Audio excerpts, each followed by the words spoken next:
In history, there are events which stand as milestones, marking points of no return.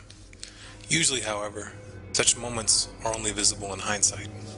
The Enabling Act passed by Hitler in 1933, followed by the Reichstag fire decree, were passed in Germany with little resistance and without public outcry.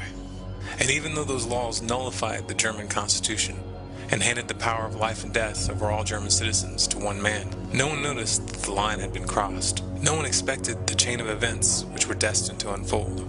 No one understood that Germany had already passed the point of no return.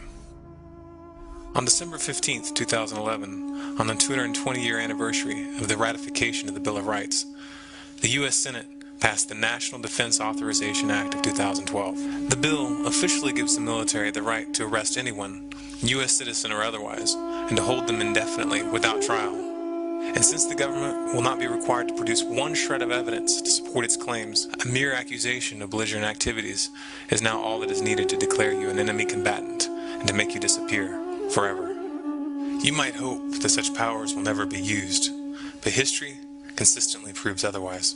Throughout history, it has been the norm for political dissidents to be imprisoned and executed without due process. Throughout history, it has been the norm for political opponents to be taken from their homes in the middle of the night on charges of treason. When a government assigns itself the power to imprison and kill without trial, its motives are always the same. The United States is not an exception.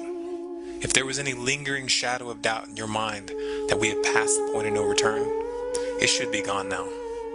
If it isn't, then you aren't paying attention. We are in the 11th hour.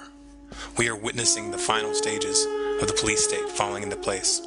The stage is set, and we have very little time to influence the events that are headed our way. Right now, we must form a coalition across the left and the right. We must set aside our petty differences, no matter how important we think those differences are. We must unify against our common enemy. Our government has become a mere figurehead to the real powers that be. The Congress, the Senate, the executive branch do not represent our interest. They are bought and paid for. They are corrupt beyond all repair, and they deserve nothing less than to be arrested and tried for high treason. We the people have the power to take them down. It's in our hands right now. The government's power is derived solely from our obedience. Its wealth is derived solely from our labor. Its strength is actually our strength. Take it back from them.